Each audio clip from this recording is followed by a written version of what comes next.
Innal hamdalillah nahmaduhu wa nasta'inuhu wa nastaghfiruh wa na'udzu billahi min shururi anfusina wa min sayyiati a'malina.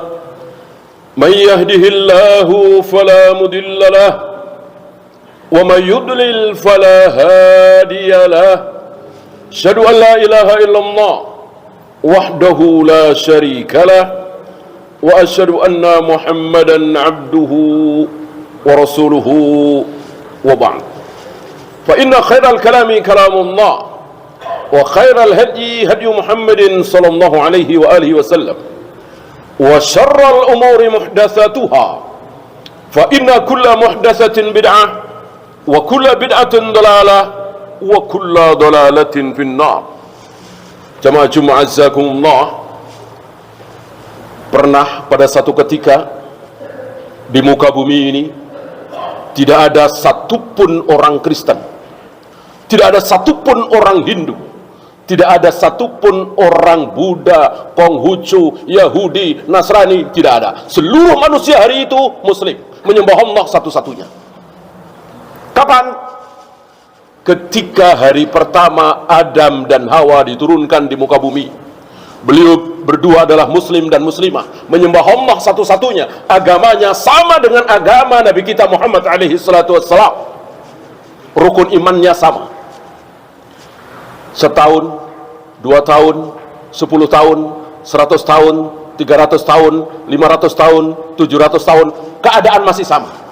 Seluruh manusia sama dengan ayahnya Adam dan Hawa, menyembah Allah satu-satunya. Gak ada satupun orang Buddha, Hindu, Konghucu, Yahudi, Nasrani dan seterusnya, apalagi komunis. Berapa lama? 10 abad, 1000 tahun.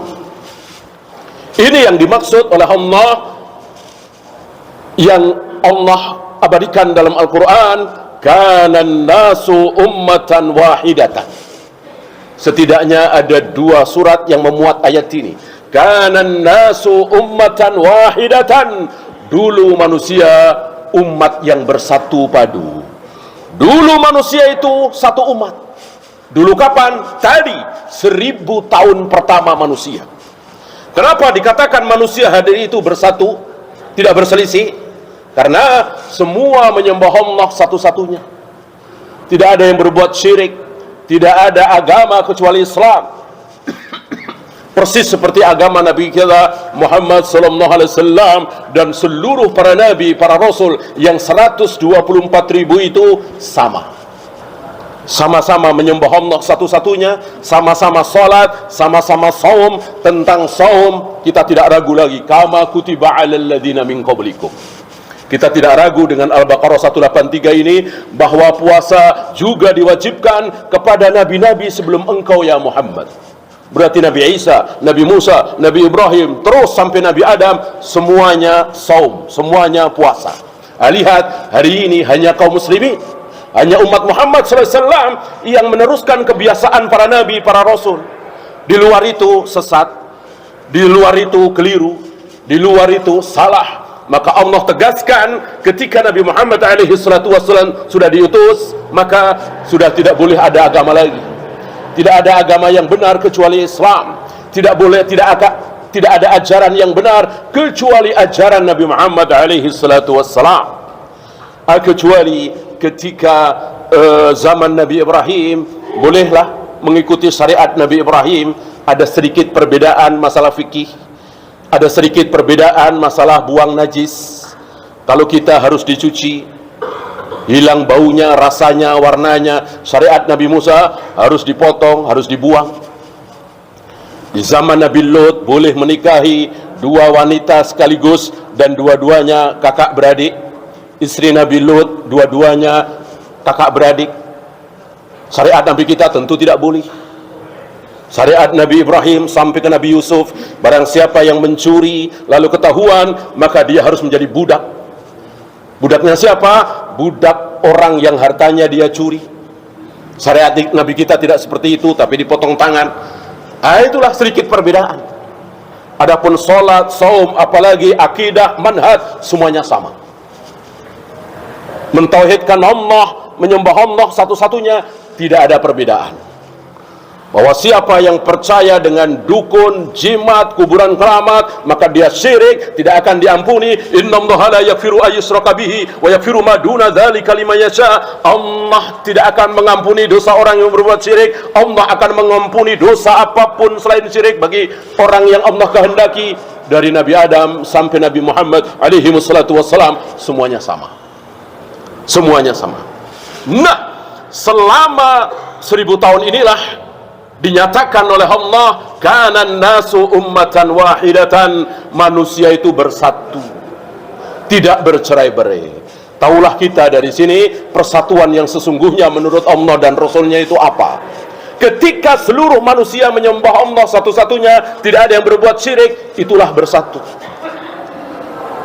Adapun gontok-gontokan, mungkin berantem, mungkin saling gebrak meja, wajar, namanya manusia, masih di dunia.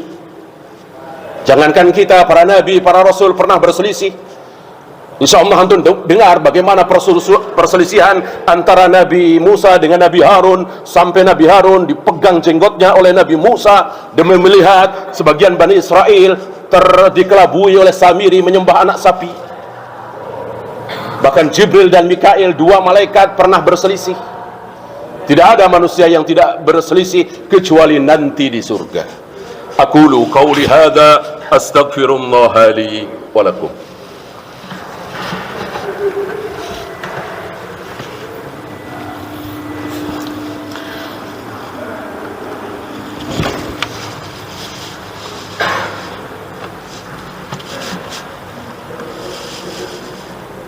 Alhamdulillah hamdan katsiran tayyiban mubarakan fihi kama yuhibbu rabbuna wa yarda. Asyhadu an la ilaha illallah wahdahu la syarika lah wa asyhadu anna Muhammadan abduhu wa rasuluhu wa ba'd. Ayuhal ikhwah, selama 1000 tahun pertama ini sudah adakah orang yang berzina? Sudah. Sudah adakah orang yang mencuri? Sudah. Sudah adakah orang yang membunuh? Sudah.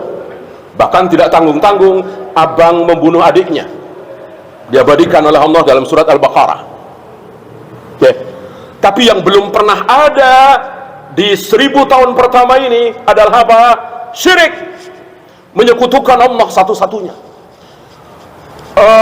Allah Tuhan satu-satunya disekutukan. Ini Allah yang paling marah. Lebih marah ketika Allah melihat seseorang berzina, minum khamar, berjudi, membunuh, korupsi, membantai ribuan orang. Allah murka, Allah marah. Tapi Allah jauh lebih marah ketika seseorang menyekutukan Allah, meyakini ada kekuatan lain selain Allah, meyakini ada sembahan lain selain Allah, mengakui ada yang bisa menurunkan hujan selain Allah, mengakui ada yang bisa bikin bahagia, bikin celaka selain Allah. Ini tidak akan diampuni. Adapun berzina, minum khamar, berjudi, korupsi dan seterusnya, masih ada harapan ampun. Nah, disinilah iblis putar otak. Disinilah iblis berpikir keras, gimana caranya supaya manusia terjerumus ke dalam dosa yang tidak diampuni. Karena selama 1000 tahun ini luar biasa, dosa ini diampuni, dosa ini diampuni. Maka 1000 tahun pertama ini belum ada nabi, belum ada rasul. Maka setelah itu iblis membisikkan kepada kaum muslimin hari itu. Ditipu kaum muslimin oleh iblis. Suruh apa? Suruh memuliakan, menghormati orang-orang saleh, para ulama, para kiai, para mubaligh yang sudah wafat. Tentu ini bagus, namanya juga menipu. Tipuan adalah diawali dengan sesuatu yang kelihatannya bagus.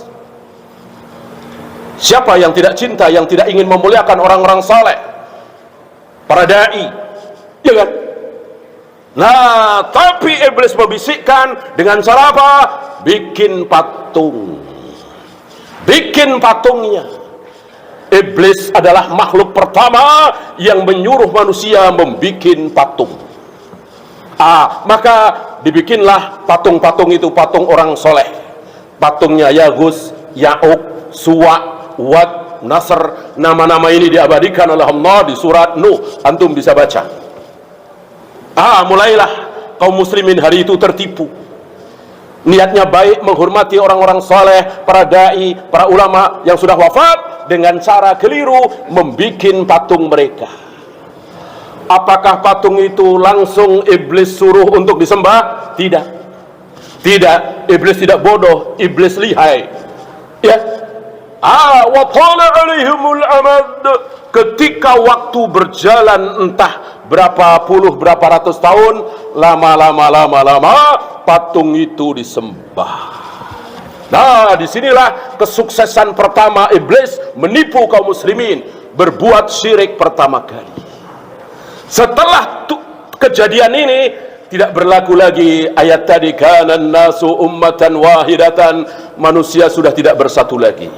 Karena ada yang menyembah Allah satu-satunya, ada yang menyembah Allah dan menyembah patung tadi, membesarkan patung tadi. Ada juga menyembah Allah tapi lewat perantara orang-orang soleh yang sudah berwujud menjadi patung itu, mendekatkan diri kepada Allah lewat kuburan-kuburan orang soleh. Ini sama syirik. Jika mendekatkan diri kepada Allah lewat kuburan orang soleh itu benar, tentu Nabi akan menunjuk, jangan lupa ini kubur Nabi Ibrahim, ini kubur Nabi Ismail, ini kubur Nabi Musa, ini kubur Nabi Ishak, Nabi Yakub. Mari kita datangi untuk mendekatkan diri kita kepada Allah. Nabi tidak pernah berbicara seperti itu, dan Nabi pun tidak tahu kubur Nabi Ibrahim di mana, Ismail di mana, Ishak, Yakub. Kenapa? Karena mendekatkan diri kepada Allah itu lewat masjid. Salat berjamaah di masjid, baca Al-Quran, sedekah, jihad, bukan dengan kuburan. Kuburan tempat orang mati, bukan tempat ibadah. Justru Nabi mengatakan, kalau rumah kalian tidak pernah dibacakan Al-Quran, tidak pernah dipakai salat sunnah, maka rumah kalian seperti kuburan. La taj'alu buyutakum maqabir, jangan jadikan rumah-rumah kalian seperti kuburan. Agar rumah kalian tidak seperti kuburan, bacalah Al-Quran, salat sunnah di rumah. Ini menunjukkan bahwa di kuburan tidak ada bacaan Al-Quran, tidak ada salat di masjid, baca Al-Quran di masjid, di rumah, bukan di kuburan tempat orang mati. Sebuah dalil yang tidak bisa dibantah lagi bahwa Nabi SAW tidak tahu di mana kubur para nabi, para rasul. Seandainya kuburan para nabi, para rasul, orang soleh mengandung berkah, tentu Nabi akan tunjuk. Beliau manusia yang sangat-sangat semangat untuk mencari berkah, maka tidak ada keberkahan di kuburan. Keberkahan ada di mana? Di masjid. Di telapak kaki ibu orang tua ada keberkahan di situ. Ketika orang tua kita sudah tua renta, kita suapin beliau, kita mandikan beliau, kita cebokin beliau, itulah keberkahan yang besar, bukan di kuburan.